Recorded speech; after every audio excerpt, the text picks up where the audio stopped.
John, how's Nick Naitanui going? Some talk that he's a bit sore and might not play. Yeah, he's going pretty well. We'd expect that he'll play. Yeah. He seemed the other night to start really well, and then as the game went on, sort of drift out of it a bit. Is that knee really bothering him? Do you think it's... No. Look, if that's the way games go sometimes. Different players. Jack Darling had a reasonably quiet day, did certain things, but players have patches where it's quiet. But yeah, that's you can surmise and do all those sort of things. But Nick's not too bad. So is it just a little form slump, or is it a knee issue or anything bothering him? Well, it's up to you to decide if it's a form slump. You measure on what you want to measure. His little quiet patches, or so to speak. Is there anything wrong with him, or is it? Did it look like there was anything wrong with him in the first quarter? Not in the first quarter, no. So he must have done something, but no, he's going okay. Yeah, we expect that. We expect he'll be fit to play. Yeah, do you have to manage him through the week? Manage every player. Yeah. Okay to train fully, and every player has individual programs. What about Sharry Willingham? Did you see him on the weekend, and do you think he can come through? Well, yeah, I didn't see him play, but he's up for selection. Yeah. Is he the type of player that doesn't need a lot of sort of game time to... I haven't got a lot of experience with Sharrod at the moment, so it's hard to pick. Maybe you could bring up the Bucks and... Yeah, I could do that, but he's got to be on his plate at the moment. Probably not that keen to talk to me about Sharrod. What about Daniel Kerr, John? Daniel, yeah, he's pushing to be fit. You got anyone healthy? Yeah, well, don't ask about those blokes. And Shuey? Yeah, sure, he's confident he'll be right, but he's got to prove it to us. It's most players at this stage of the week say, I'll be right. Anyone that you can declare right now? Glass, you'll be right. But those blokes, like Shuey, Kerr, Willingham? Not right now, no. Ross, what do you make of West Coast's attacking offensive game, sort of take the game on approach that they've had in the last couple of weeks against good sides? To try and challenge your defensive game. Yeah, look, I think they rank really highly. I'm just sort of finishing up our review. We've got a little bit more to tidy up yet, and I haven't watched the Eagles Adelaide. I caught their last 6 minutes, which was fantastic. Emily, great leadership and offensive spread. So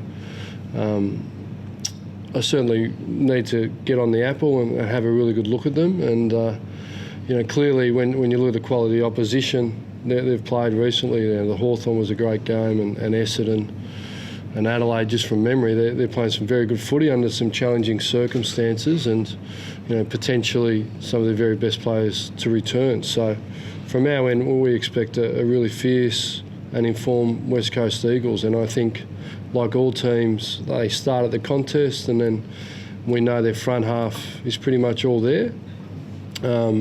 And they've had some challenges through the midfield and the back half that they seem to be coping with really, really well. So obviously, headed by John and their coaching team and the player group have showed really good resolve. So from our end, we're under no illusion that we haven't been at our best the last couple of weeks because we've played good opposition, and we've got a really big challenge coming. I think we understand it's going to be tough. You're an iconic Derby figured in the first one, as captain, Derby 38 now. Do you have any extra sentiment going into this one? It just might be your last one as coach? No. There's I would looking forward. Be wonderful to be involved in the first final Derby. That's a possibility this year, as it was last year. And yeah, beyond that, excited about plenty of games. So projecting forward, you've sort of looked at where you might finish even and where Freo might finish, that it might bring about that first. I'm projecting hopeful that we can play well enough to finish in the 8. That's our aim. I think Freo are going to be in the 8.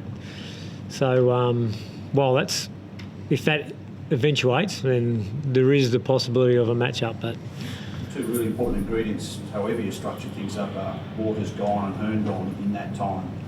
how do you sort of plug those gaps? Not Yeah. for this game even, but for the rest of your season. Yeah, that's right. Well, you do. You replace those guys with other players.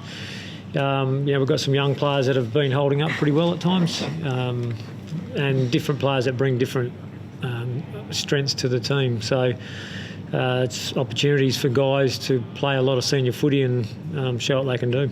John, do you have any match review panel concerns? McGinnity gets 3 and McKernan gets 2 out of incidents last week. I'm not going to spend too much time concerned with it. I'm not going to have much of a say in any review of it. So we had to deal with Paddy's case. That's what we were worried about, and we know the result from that. Quick one, Walsh. Have you got a memorable Derby moment? Is there part of the Derby history that comes back to you?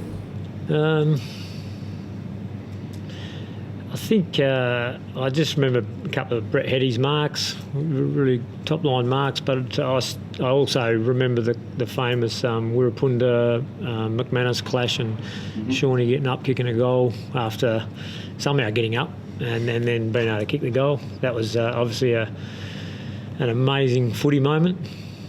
And do some of them sort of lift the hair on the back of the neck? Is there something special about derbies, even though you've played in the biggest games of all and won them? No, not really. No,